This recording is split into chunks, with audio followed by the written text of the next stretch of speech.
Sarah Martinez had always been different from other girls in her small Texas town. While her classmates spent weekends at the mall or watching movies, she could be found at her grandfather's ranch, learning to shoot tin cans off fence posts with an old Winchester rifle. Her grandfather, a Vietnam veteran, had recognized something special in the way she held a weapon: steady hands, sharp eyes, and an unnatural calm that settled over her when she took aim. At 18, Sarah enlisted in the Navy, driven by a fierce determination to prove herself in a world dominated by men. Her journey through basic training was grueling, but she pushed through every obstacle with grit and persistence. When the opportunity arose to try out for the elite Navy SEAL program, most people told her she was crazy. Women weren't even officially allowed in combat roles at the time, but Sarah had heard whispers of a special program, a pilot initiative that would test whether female operatives could handle the most demanding military assignments. The selection process was brutal. For months, Sarah endured physical punishment that would break most people.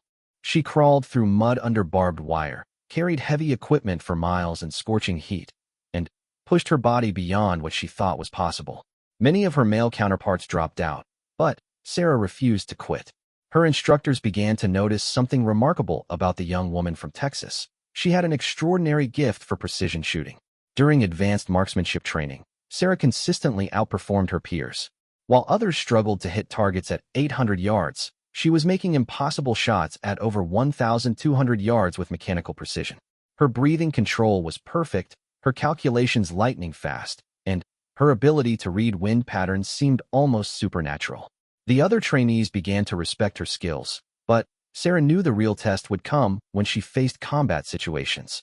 After completing the program, Sarah was assigned to a joint international training exercise in the United Kingdom.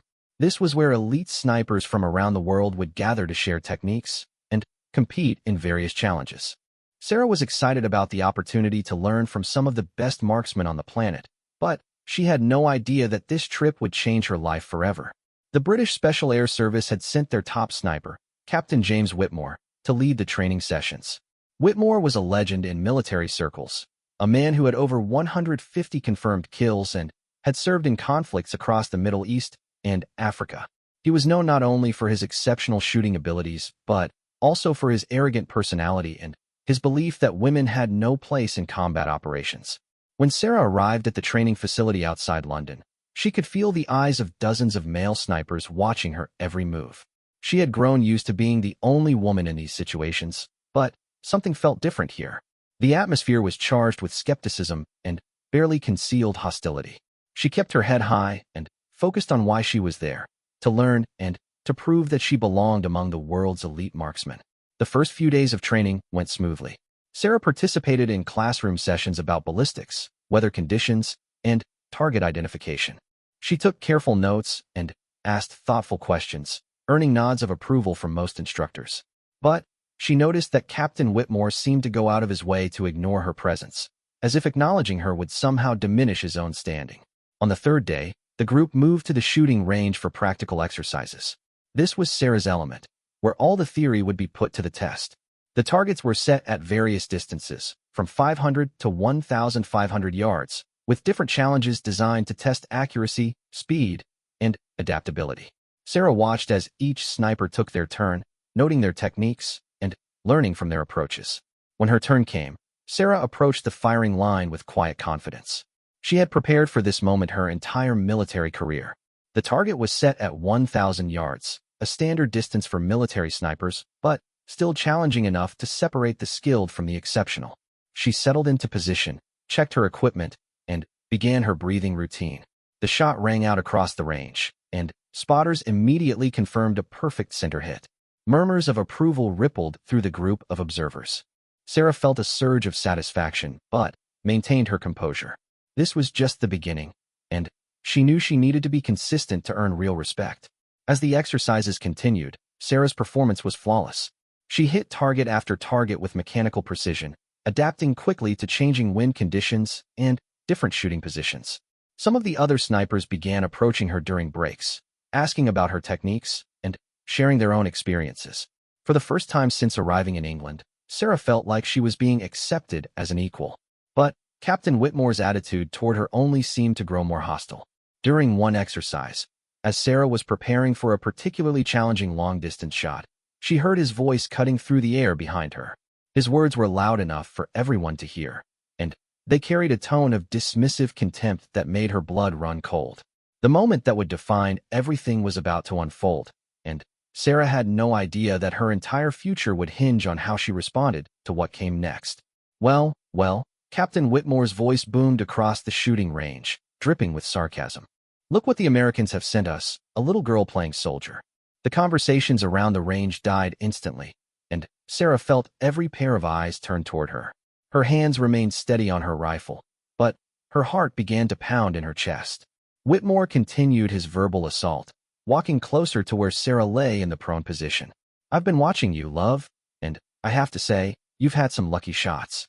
But luck runs out eventually, especially when you're trying to do a man's job.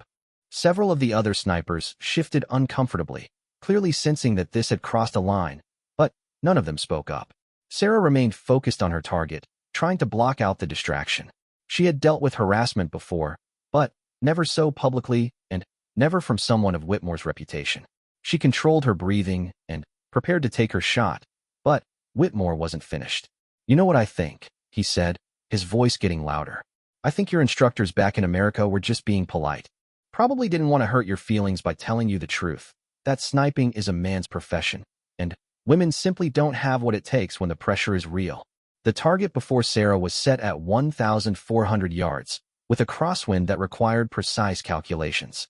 Under normal circumstances, it would be a challenging but manageable shot for someone of her skill level.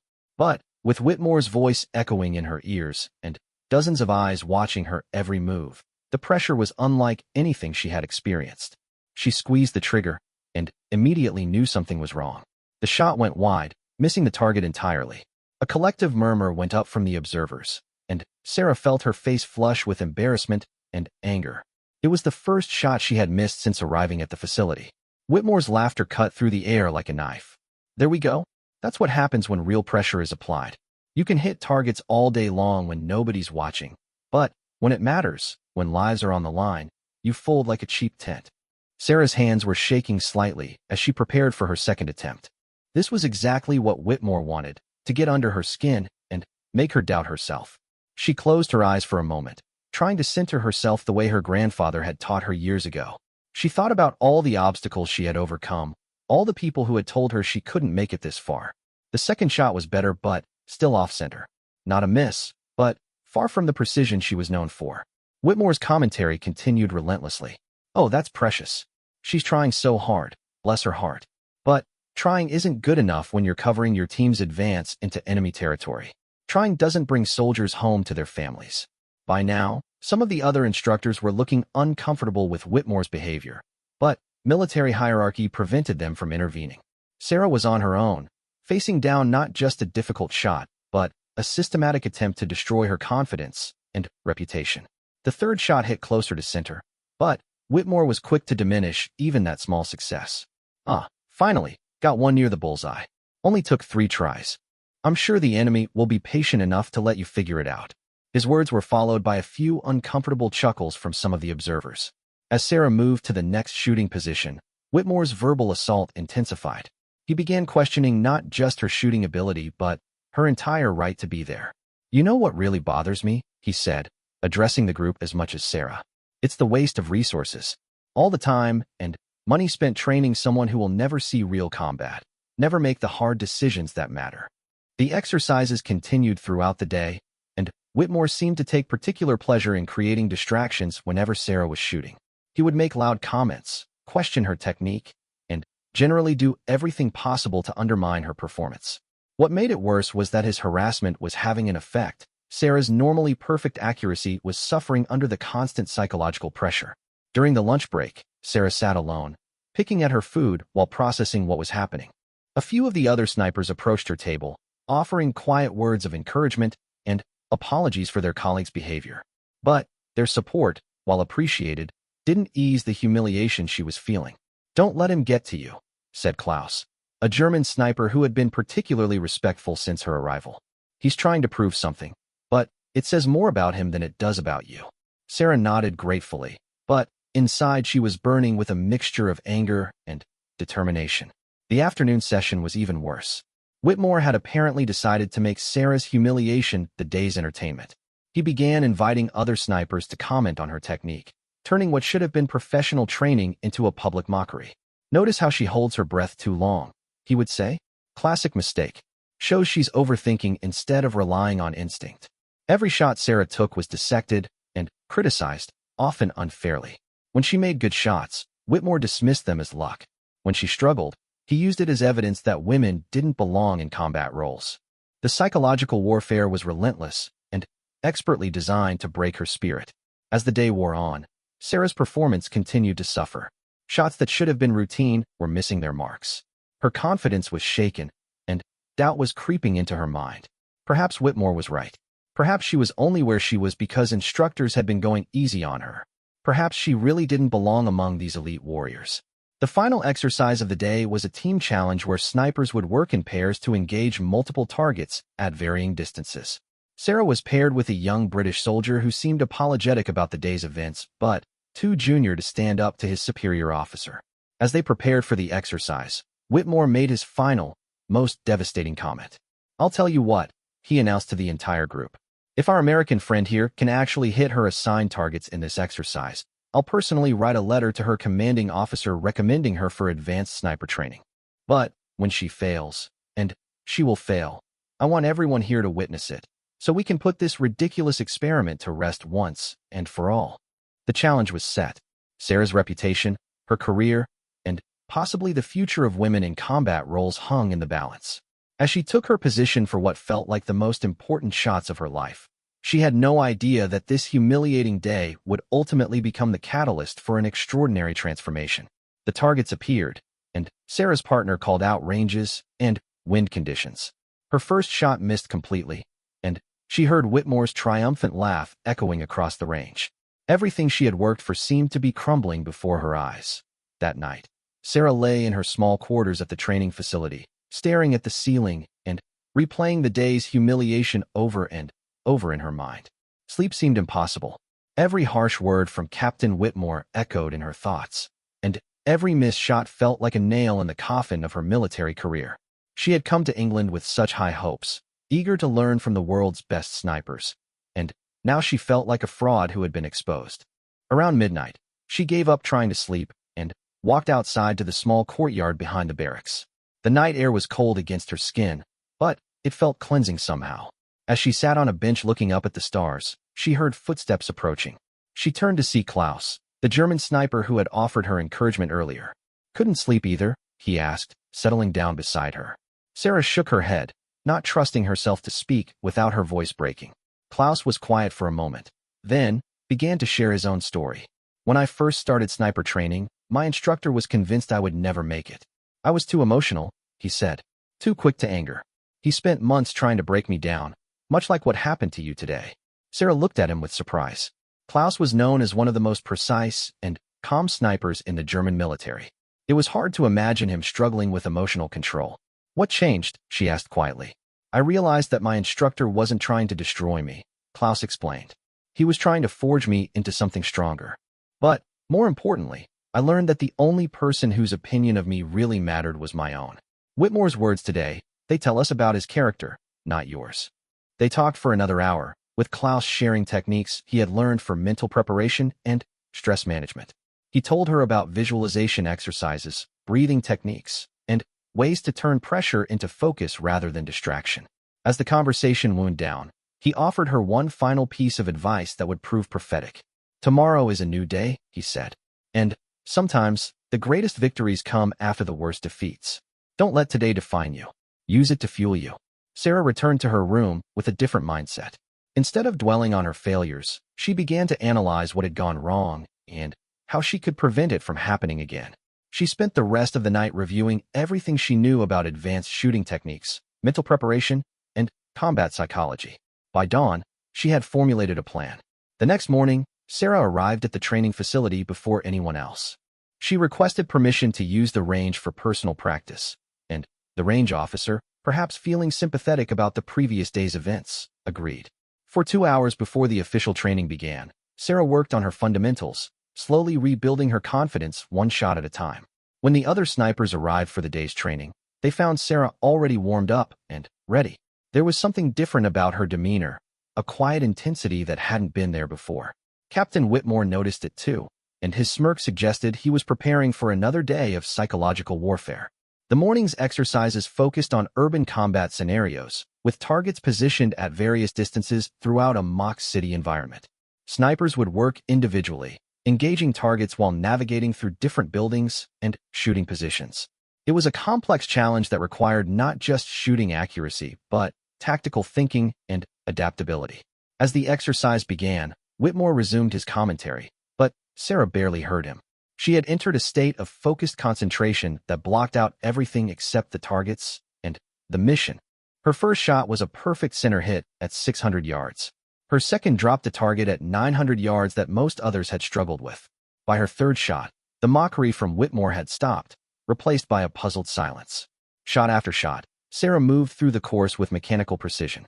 She hit targets that others missed, made difficult shots look routine, and demonstrated tactical awareness that impressed even the most skeptical observers. Where yesterday she had been shaky and uncertain, today she was a different person entirely, calm, confident, and devastatingly accurate. During a brief break between exercises, one of the British instructors approached Whitmore. "Sir," he said quietly, "perhaps we should reconsider our assessment of the American operative." But Whitmore's pride was too invested in his position to back down now. The afternoon brought the most challenging exercise yet, a long-range precision test with targets placed at distances up to 1,800 yards. Wind conditions were difficult, with gusts coming from multiple directions. Most of the snipers would be satisfied with hitting targets at these ranges, regardless of precise placement. Sarah approached her shooting position with the same calm focus she had maintained all day. She spent several minutes studying the wind patterns, watching how flags and vegetation moved at different points along the range. She made careful calculations, adjusted her scope, and settled into her shooting position. Her first shot at 1,200 yards was a bullseye. The second, at 1,500 yards, hit dead center despite a tricky crosswind. Murmurs of approval began to ripple through the group of observers. When she prepared for the 1,800-yard shot, a distance where even experienced snipers considered any hit on target a success, the range fell completely silent. The mathematics involved in such a shot were staggering. Sarah had to account for wind speed and direction at multiple points along the bullet's path, the effect of gravity over the extended flight time, even the rotation of the Earth itself. Most snipers relied heavily on computer programs and weather instruments for such calculations, but Sarah seemed to be doing much of the math in her head. She took her time, making minute adjustments to her position and scope settings. The target at 1,800 yards was barely visible even through high-powered optics. One small mistake in calculation, one tiny flinch at the moment of trigger pull, would send the bullet yards off target. The shot rang out, and for several seconds, nobody spoke. The spotters were studying the target through their telescopes, trying to confirm what they thought they had seen. Finally, the range officer's voice crackled over the radio. Perfect center hit. Bullseye at 1,800 yards. A cheer went up from several of the observers, including some of the British soldiers who had been watching Whitmore's behavior with growing discomfort. Even Klaus, normally stoic, was grinning and nodding with approval. But Sarah remained focused on her task, already preparing for the next challenge.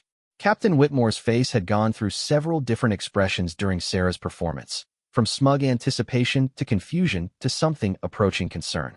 His earlier confidence was clearly shaken, but he wasn't ready to admit defeat. Instead, he decided to escalate the confrontation. "Interesting display," he said, loud enough for everyone to hear. "But hitting stationary targets on a controlled range is one thing. Real combat is something entirely different. Any fool can hit a bullseye when there's no return fire, no pressure, no lives hanging in the balance." Sarah turned to face him directly for the first time since the harassment had begun. When she spoke, her voice was calm and steady, but there was steel underneath it. "You're absolutely right, Captain. Range shooting and combat are completely different. Perhaps we should test that theory." Whitmore raised an eyebrow, intrigued despite himself. "What exactly are you suggesting?" Sarah's response would change everything. "I'm challenging you to a head-to-head competition. Real scenarios, real pressure, and real consequences for the loser." The training facility fell silent as everyone realized what was happening. The mocked American was challenging the legendary British sniper to prove who was truly superior. Whitmore found himself trapped by his own arrogance. Backing down would damage his reputation, but accepting could be equally dangerous. With dozens of elite soldiers watching and waiting for his response, Captain Whitmore made the decision that would seal his fate. Challenge accepted. Word of the challenge spread through the military facility like wildfire. Within hours, it seemed like every soldier on the base knew about the showdown between the legendary Captain Whitmore and the American woman he had spent 2 days humiliating. The facility's commanding officer, Colonel Richards, initially tried to discourage what he saw as a potentially explosive situation, but the formal nature of Sarah's challenge and the public way it had been issued made it impossible to simply dismiss. After conferring with his staff and the international training coordinators, Colonel Richards decided to allow the competition under strict supervision. "If we're going to do this," he announced, "it will be conducted professionally, with proper protocols and official observers. This is still a military training facility, not a circus." The rules were established over several tense meetings. The competition would consist of 3 phases, each designed to test different aspects of sniper skills under increasing pressure. The first phase would be precision shooting at extreme distances with time constraints. The second would involve moving targets and tactical scenarios. The final phase would be a head-to-head elimination challenge where each sniper would attempt shots that their opponent would then have to match or exceed. Both participants would have access to identical equipment to ensure fairness. Military observers from multiple nations would serve as judges, and every shot would be recorded and measured electronically for absolute precision. The stakes were simple but significant. The loser would publicly acknowledge the superior skill of the winner and issue a formal apology for their conduct during the training exercise. Sarah spent the evening before the competition in quiet preparation. She cleaned and inspected her assigned rifle with meticulous care, ran through mental rehearsals of different scenarios, and maintained the focused calm that had served her so well during the day's training. Several other snipers stopped by to offer encouragement, and she was surprised to realize how much support she had gained among the international group. Captain Whitmore, meanwhile, seemed supremely confident. He held court in the officers' mess, regaling listeners with stories of his combat experiences and dismissing the upcoming competition as a formality. "Tomorrow, we put this nonsense to rest once and for all," he declared. The girl had one good day, but consistency is what separates real snipers from pretenders. The morning of the competition dawned clear and cold. A crowd of military personnel had gathered at the range, including officers who had flown in specifically to witness the historic confrontation. The atmosphere was electric with anticipation and tension. Colonel Richards addressed both competitors before the competition began. "You are representing not just yourselves, but your respective military traditions. Conduct yourselves with honor and professionalism." He turned specifically to Whitmore. "Captain, regardless of the outcome, I expect behavior befitting your rank and experience."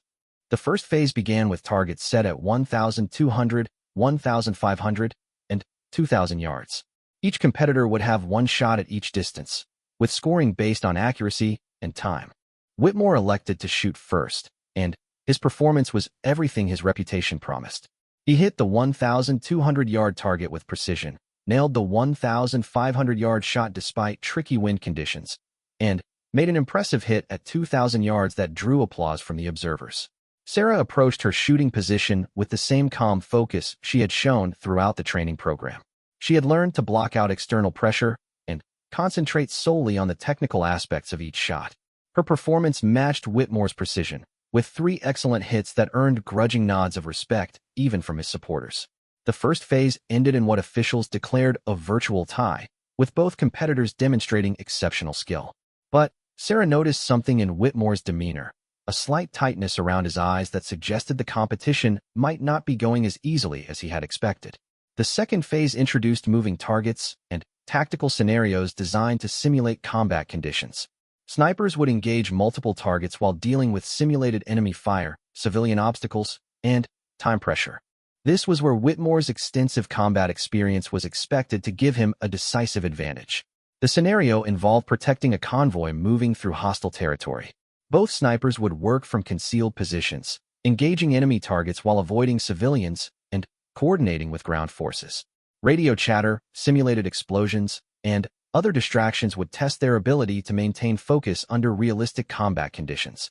Whitmore performed admirably, engaging targets with speed and precision while maintaining proper communication protocols.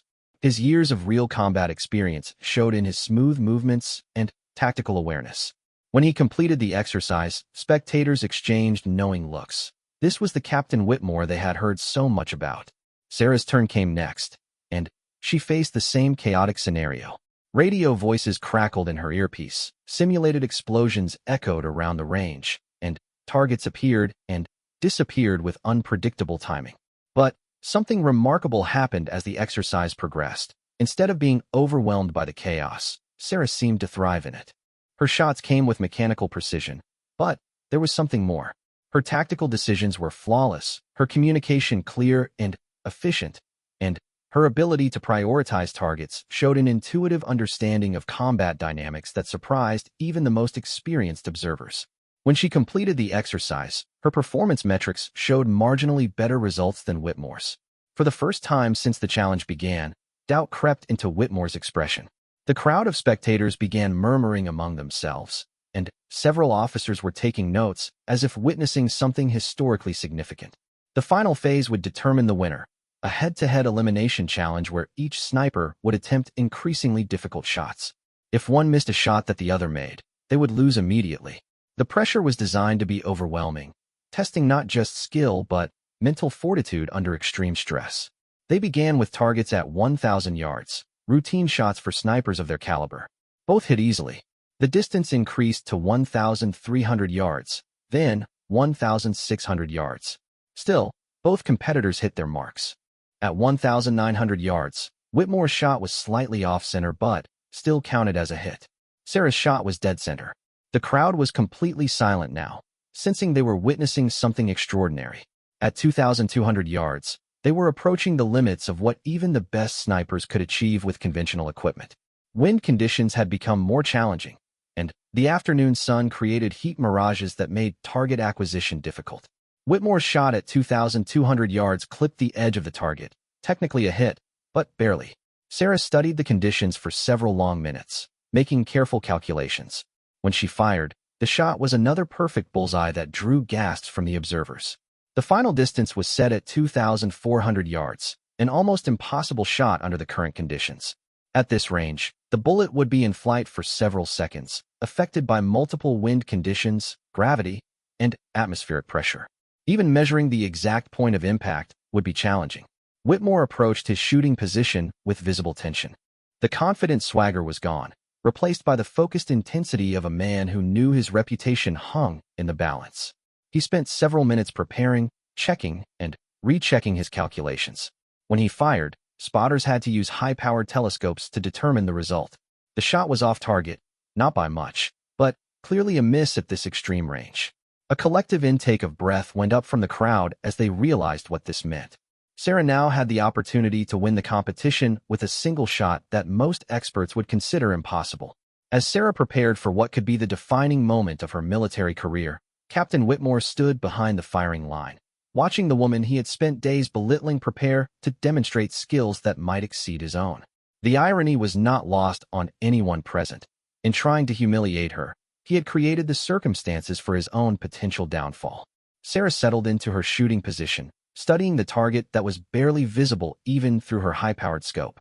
At 2,400 yards, she was attempting a shot that pushed the boundaries of what military snipers considered possible.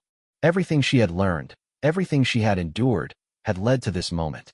The range fell completely silent as she began her final preparations, and everyone present understood they were about to witness either a spectacular failure or an extraordinary triumph that would become military legend. Sarah lay motionless behind her rifle, studying the target that seemed impossibly distant through her scope. At 2,400 yards, she was attempting a shot that existed at the very edge of possibility. The target appeared as little more than a dark speck against the backdrop of the English countryside, wavering in the heat mirages that danced between her position and the distant hillside. The mathematics involved were staggering. She had to account for the bullet's drop over the extended distance, the effect of wind at multiple points along its path, air density, temperature, humidity, and even the slight rotation of the Earth during the bullet's flight time. Most military snipers would consider such a shot pure luck even if successful, but Sarah approached it with the methodical precision that had defined her throughout the competition.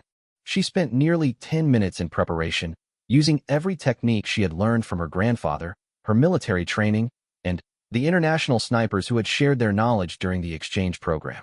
She observed wind indicators at different points along the range, noted the movement of vegetation, and even watched birds to gauge air currents at various altitudes.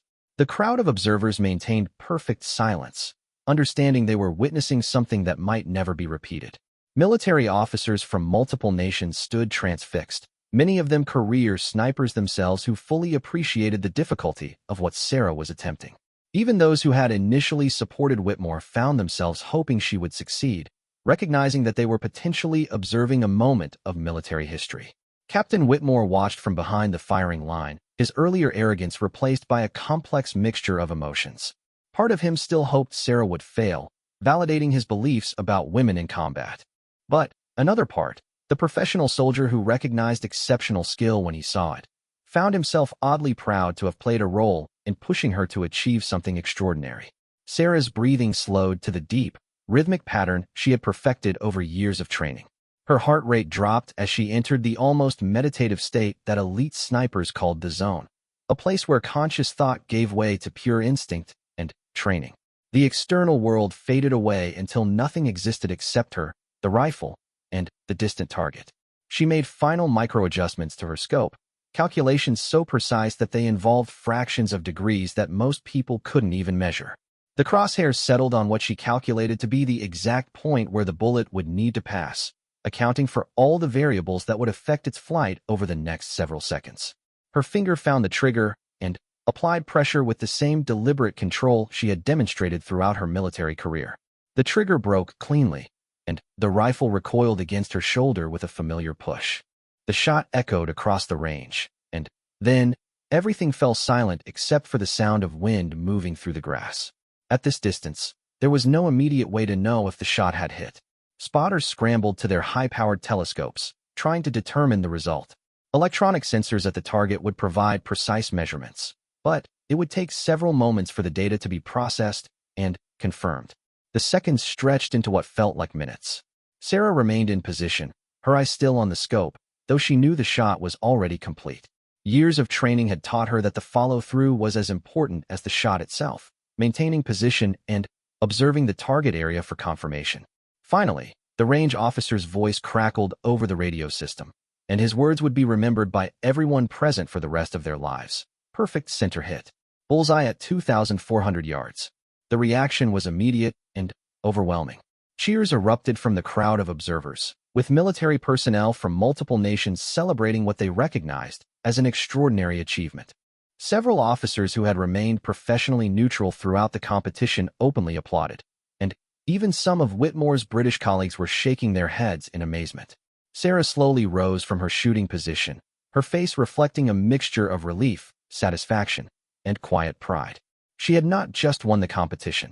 She had done so with a shot that would become legendary in military sniper circles. The woman who had been mocked and humiliated just days earlier had demonstrated skills that exceeded those of one of the world's most renowned snipers. Captain Whitmore stood frozen for several moments, processing what had just occurred.